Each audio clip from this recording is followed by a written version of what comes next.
اعوذ باللہ من الشیطان الرجیم ان اول بیت وضع للناس للذی ببکۃ مبارکا وہدی للعالمین رب اشرح لی صدری ویسر لی امری واحلل عقدۃ من لسانی یفقہوا قولی آمین یا رب العالمین۔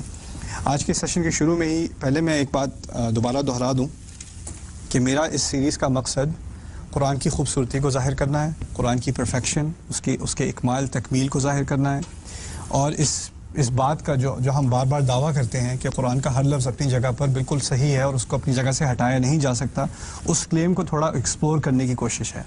تو اس اسٹڈی کا ایک خاص مقصد ایک طرح سے پریکٹیکل تو نہیں ہے، پریکٹیکل ہوتا ہے کہ اس میں سے کیا فتویٰ نکلے گا، کیا عمل کرنا ہے یہ سمجھنے کے بعد، وہ ایک جگہ وہ ایک اہم بات ہے، اہم بحث ہے۔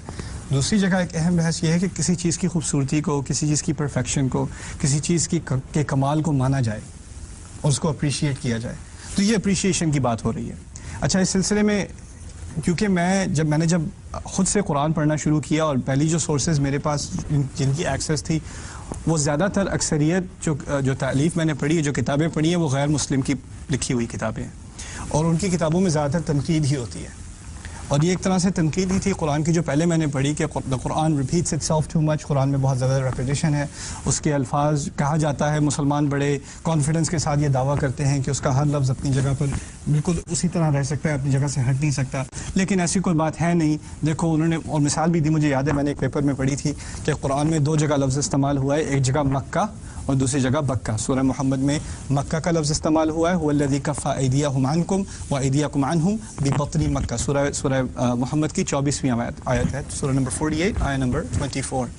اور دوسری طرف سورہ آل عمران میں اس کی آیت نمبر 96 سورہ نمبر 3 آیت نمبر 96، اس میں ہے ان اول بیت وضع للناس للذی ببکہ، بکہ کا لفظ۔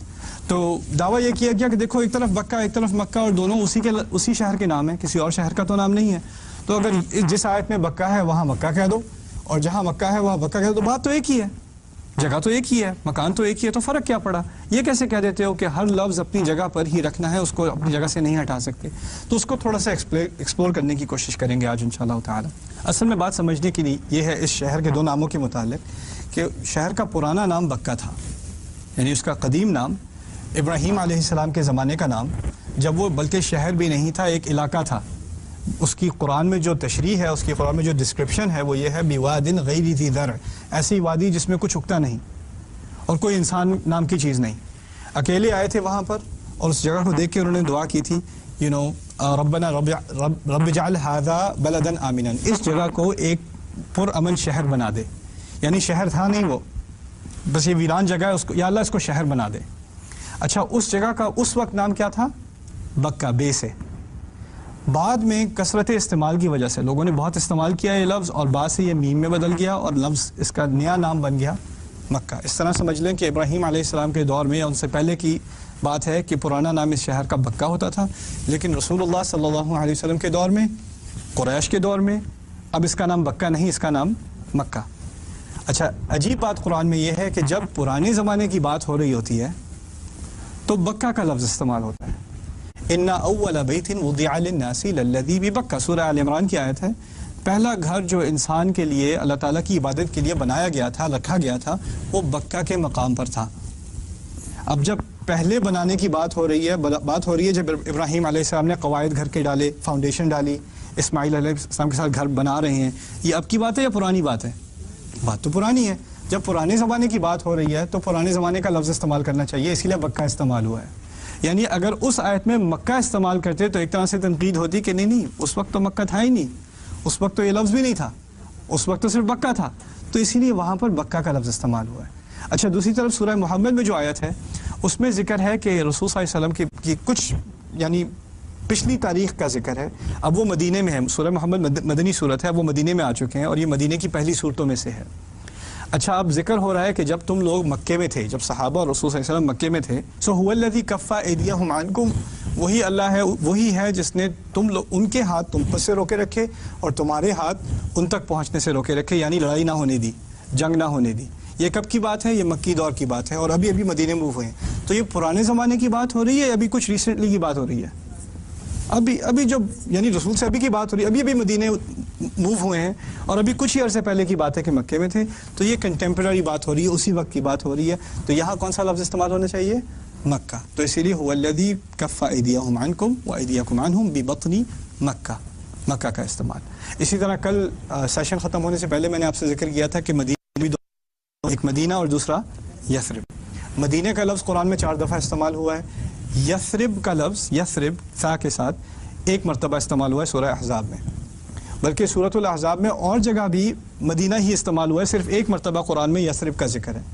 تو یہ بھی عجیب معلوم ہوتا ہے کہ یثرب اور مدینہ تو ایک ہی مکان ہے، تو ایک ہی جگہ ہر جگہ ایک ہی لفظ استعمال ہو جاتا، کیا فرق پڑتا؟ اور یہاں ایک مقام پر یثرب استعمال کرنے کا کیا فائدہ؟ اگر مدینہ ایک دفعہ کہہ دیا تو ہمیشہ ہی مدینہ کہو. اور یہی ہماری عادت ہے اصل میں. جب ہم ایک شہر کا، اگر ایک شہر کے مختلف نام ہوں اور آپ کی زبان پر ایک نام چڑھ جائے تو آپ وہی استعمال کرتے ہیں، دوسرا آپ کی عادت نہیں رہتی استعمال کرنے کی. جیسے میں نیو یارک میں رہتا تھا، جو باہر رہتے ہیں نا نیو یارک سے، نیو یارک میں نہیں رہتے، وہ شہر کو مینہٹن کہتے ہیں. مینہٹن. جو شہر میں رہتے ہیں، کوئنز میں رہتا ہو، بروکلن میں رہتا ہو، برانکس میں رہتا ہو، لانگ آئلینڈ میں، اس کو سٹی کہتے ہیں، اسے مینہٹن کوئی نہیں کہتا.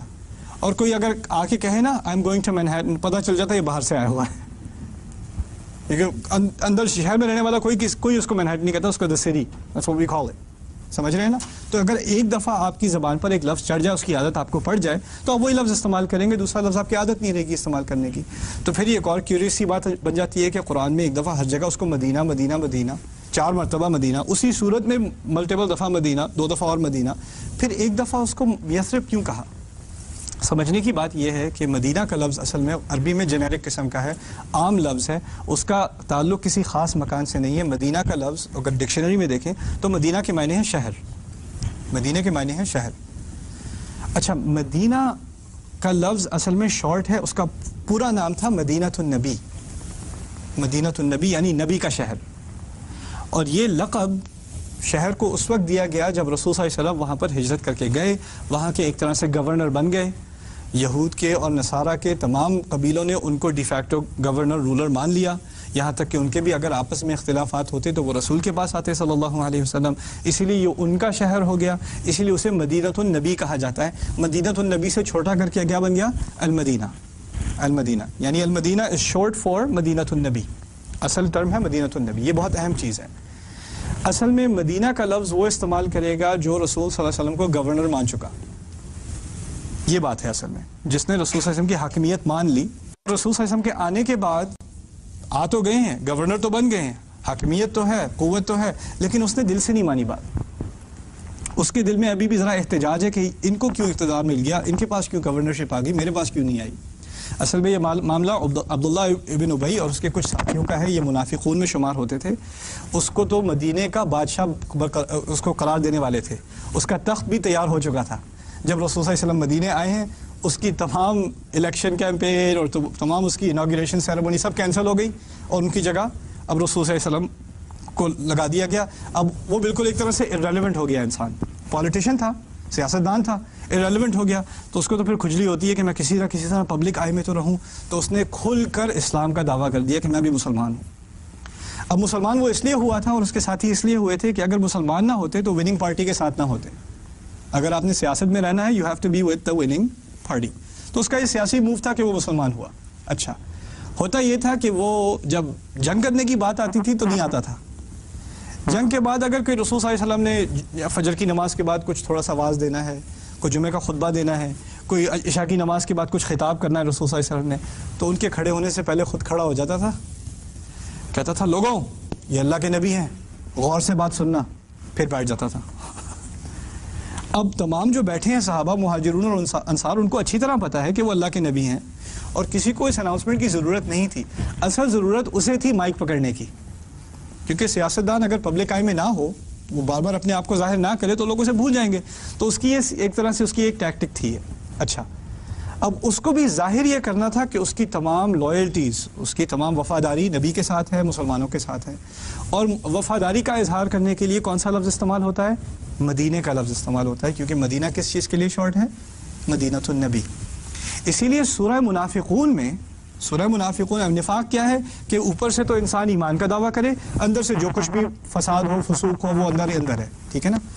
اب لیکن باہر سے یہ ظاہر کرے کہ میں وفادار ہوں، میرے پاس لائلٹی ہے، میں بھی انہیں کو اپنا گورنر مانتا ہوں، میں بھی ان کو اپنا امیر المؤمنین مانتا ہوں، میں بھی ان کو نبی مانتا ہوں. اسی لیے سورہ منافقون میں جب منافق دعویٰ کرتا ہے تو دعویٰ کیا کرتا ہے لئن رجعنا الى المدینة لیخرجن الاعز منها الاذل. جب ہم مدینے واپس جائیں گے تو عزت دار اور جو جن کے پاس عزت نہیں ہے، ذلیل لوگ ہیں، جن کی کوئی کمزور لوگ ہیں، ان سے ہم الگ الگ ہو جائیں گے. خود پتہ چل جائے گا مدینے واپس جا کے. مدینے کا لفظ اس لیے استعمال کیا کہ وہ کہنا چاہتے تھے کہ ہم بھی مسلمان ہیں، ہم بھی ان کو نبی مانتے ہیں، وہ ہمارے گورنر بھی ہیں. اب اصل بات کہنے کی یہ ہے، اس کو ذرا سمجھنے کی ضرورت ہے تاکہ یہ فرق سمجھ میں آ جائے، اور یہ بہت گہرا فرق ہے. منافق قرآن کا سب سے کمپلیکس سبجیکٹ.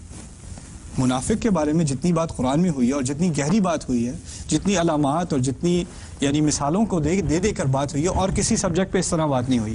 کفر کا معاملہ صاف صاف ہے، ایمان کا معاملہ صاف صاف ہے. نفاق جو ہے نا، یہ بڑی کمپلیکیٹڈ، بڑی پیچیدہ قسم کی چیز ہے، یہ آرام سے سمجھ میں آنے والی نہیں ہے. اسی لیے سورہ بقرہ میں بھی شروع میں الذین یؤمنون بالغیب، ایمان والے، ان الذین کفروا سواء علیہم، کفر والے، پھر فی قلوبہم مرض، جن کے دل میں مرض ہو، وہ کون ہیں؟ منافق. ان کے بارے میں تین مثالیں. پھر اس کے بعد پوری بنی اسرائیل کی کہانی. کیوں؟ کیونکہ بنی اسرائیل کی ساری کہانی ہی نفاق کی کہانی ہے، وہ سارا مسئلہ ہی نفاق کا ہے. سورہ نساء میں 60 آیات صرف نفاق کے مسئلے پہ. سورہ توبہ کا اتنا بڑا حصہ نفاق کے مسئلے پہ. سورہ احزاب کا اتنا بڑا حصہ نفاق کے مسئلے پہ. یہ بہت بڑا مسئلہ ہے قرآن میں. اچھا، اب نفاق کیوں کمپلیکیٹڈ ہے؟ اس میں مسئلہ ہے کیا؟ مشکل کیا ہے اس میں؟ مشکل یہ ہے کہ شکل سے باہر سے تو دعویٰ ہے ایمان کا، مسئلہ ہے تو کہاں ہے؟ اندر ہے، کسی کو نظر نہیں آتا. اگر میرے اندر نفاق کی بیماری ہے تو مجھے پتا ہے، اللہ تعالیٰ کو پتا ہے، شاید مجھے بھی نہیں پتا، غیر شعوری قسم کا نفاق ہے، اللہ تعالیٰ کو معلوم ہے. اب نفاق کیسے پتا چلے کس کے اندر ہے اور کس کے اندر نہیں ہے؟ اس کا بھی ایک عجیب فارمولا ہے قرآن کے اندر. اب یہ فارمولا سمجھ لیں پھر یہ بات سمجھ آئے گی. فارمولا یہ ہے کہ آسان حالات میں، جب حالات آسان ہوں تو منافق اور مومن کا فرق پتہ نہیں چلتا. جب حالات کیسے ہوں؟ آسان ہو. جب حالات مشکل ہوں، اور بڑی ابتلا ہو، بڑے امتحانات ہوں اللہ تعالیٰ کی طرف سے، تو پھر منافق خود سامنے آ کے اپنے اوپر سر پہ اسٹیکر لگا کے کہہ دیتا ہے یار میں منافق ہوں، میں اصل میں نہیں مانتا. اس کو آپ کو اس پہ الزام لگانے کی ضرورت نہیں پڑے گی، وہ خود ہی آ کے کہہ دے گا. آپ کو بس انتظار کرنا ہے مشکل حالات کا. آسان حالات میں آپ کچھ نہیں کہہ سکتے، کچھ نہیں پتا. مشکل حالات میں وہ خود ہی اپنے آپ کو ظاہر کر دے گا. اب سمجھنے کی کوشش کیجیے. آسان حالات میں منافق بھی کون سا لفظ استعمال کرتے ہیں؟ مدینہ.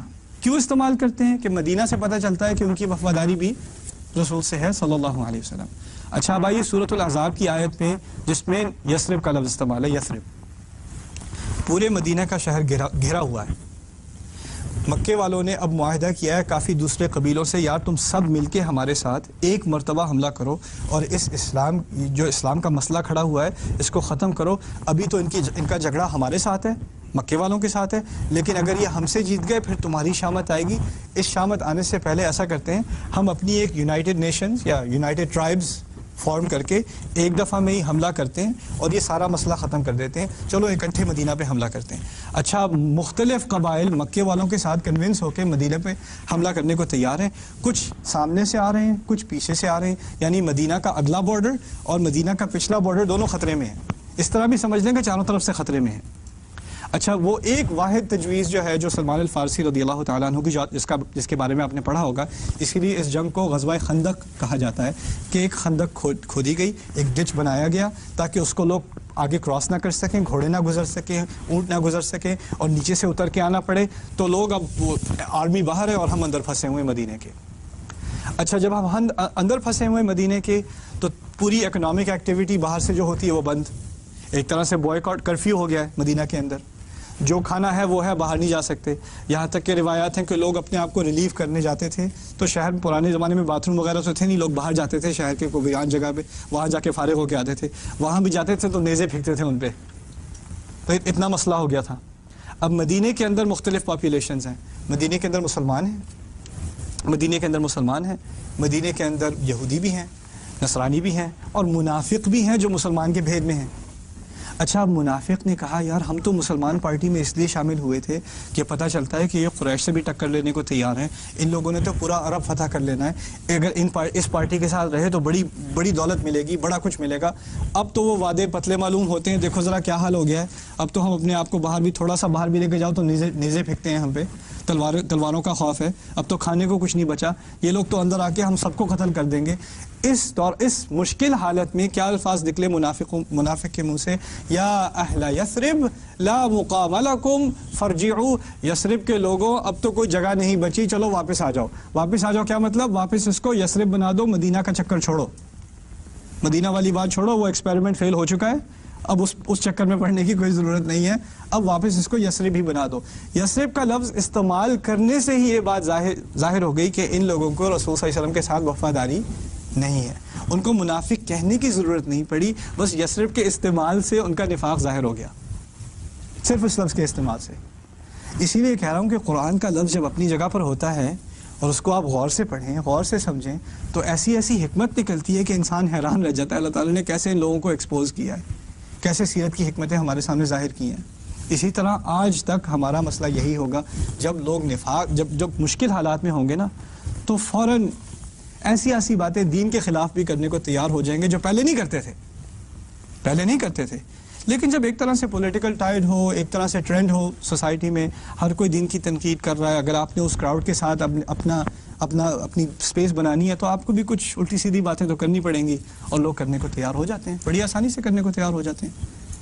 اس کے لیے بڑے اسپاٹ ملتے ہیں. یہاں پر فرض کریں جیسے یہاں امریکہ میں 9/11 کے بعد کافی سارے مسلم ایکسپرٹ ٹی وی پر آنے کو تیار تھے اور یہ بات کرنے کو تیار تھے کہ قرآن میں بہت ایکسٹریمزم ہے.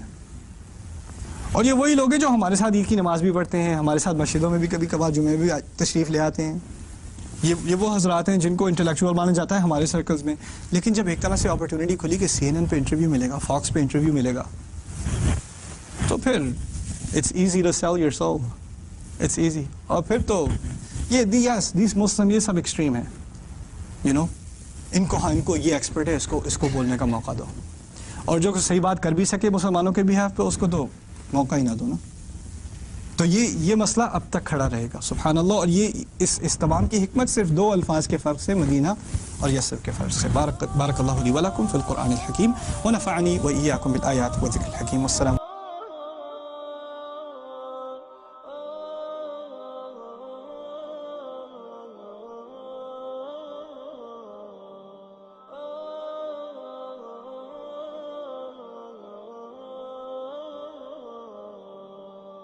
يا حامل القرآن قد خصك الرحمن بالفضل والتي